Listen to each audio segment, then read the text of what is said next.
വിശുദ്ധ അന്ത്യോക്യ സഭയുടെ വിശ്വാസ സത്യങ്ങൾ എന്ന വിഷയത്തിലെ 1-ാം അധ്യായത്തിൻ്റെ 5 ക്ലാസുകൾ നാം പൂർത്തിയാക്കി. ഇന്ന് 6-ാമത്തെ ക്ലാസ്സാണ് ആരംഭിക്കുക.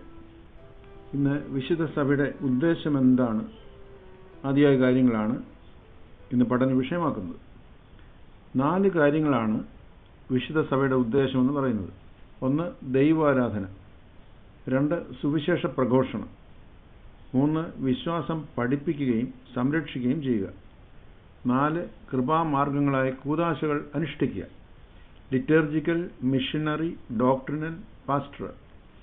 2004 പരിശുദ്ധ ഇഗ്നാത്യോസ് സാഖ പാത്രിയർക്കീസ് ബാവ തിരുമനസ്സുകൊണ്ട് പുത്തൻകുരിശ് പാത്രിയർക്കാ സെന്ററിൽ വെച്ച് വിശുദ്ധ സഭയുടെ വിശ്വാസപരമായ കാര്യങ്ങളെ സംബന്ധിച്ച് നടത്തിയ ഒരു ക്ലാസ്സിൽ ഇപ്രകാരം കൽപ്പിച്ചു: തൻ്റെ പാപത്തിനും മറ്റുള്ളവരുടെ പാപപരിഹാരത്തിനുമായി ദൈവം മുമ്പാകെ ബലിയർപ്പിക്കുക എന്നതാണ് ക്ലർജി അഥവാ ആത്മീയ പിതാക്കന്മാരുടെ ചുമതലയെങ്കിൽ ലൈറ്റിയായ സഭാമക്കളായ നിങ്ങൾക്കും ക്രിസ്തുവിൻ്റെ ശരീരവും മണവാട്ടിയുമാകുന്ന വിശുദ്ധ സഭയെക്കുറിച്ച് ഉത്തരവാദിത്വമുണ്ട്.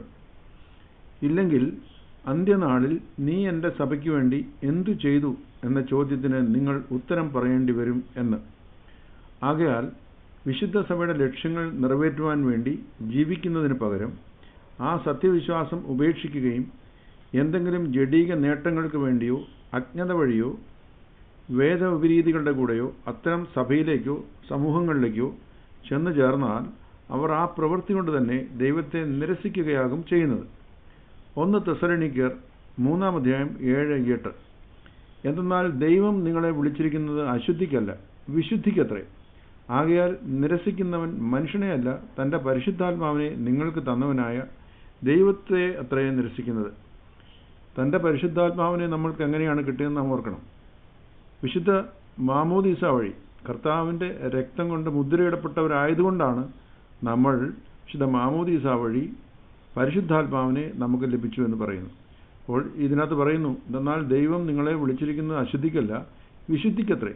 ആകയാൽ നിരസിക്കുന്നവൻ മനുഷ്യനെയല്ല, തൻ്റെ പരിശുദ്ധാത്മാവിനെ നിങ്ങൾക്ക് തന്നവനായ ദൈവത്തെ അത്രേ നിരസിക്കുന്നത്.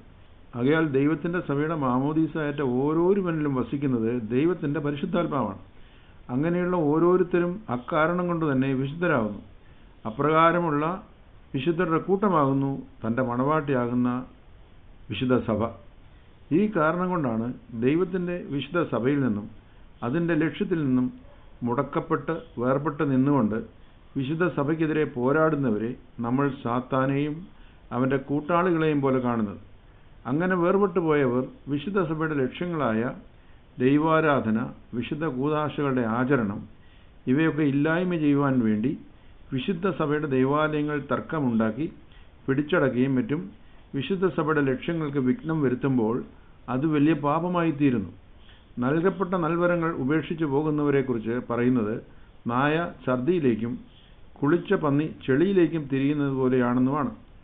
1. എല്ലാ സൃഷ്ടിയും ദൈവത്തെ ആരാധിക്കേണ്ടിയിരിക്കുന്നു. സമൂഹമായും മനുഷ്യൻ ദൈവത്തെ ആരാധിക്കേണ്ടതാകുന്നു. സമൂഹാരാധനയുടെ പൂർണ്ണത വിശുദ്ധ കുർബാനയിലാണ്. സഭയുടെ 1-ാമത്തെ ചുമതല സർവരെയും സത്യമായ ദൈവാരാധനയിലേക്ക് വരുത്തുകയെന്നതാണ്. വെളിപാട് 4:10. 2. ദൈവത്തെ അറിഞ്ഞു വേണം ആരാധിക്കുവാൻ. അതിനാൽ വിശുദ്ധ സഭയുടെ 2-ാമത്തെ കർത്തവ്യം നമ്മുടെ കർത്താവിൻ്റെ കൽപ്പനയനുസരിച്ച് സർവർക്കും വേണ്ടി സുവിശേഷം പ്രഘോഷിക്കുക എന്നതാണ്. മത്തായി 28:19, ലൂക്കോസ് 24:47, അപ്പസ്തോല പ്രവൃത്തി 1:8.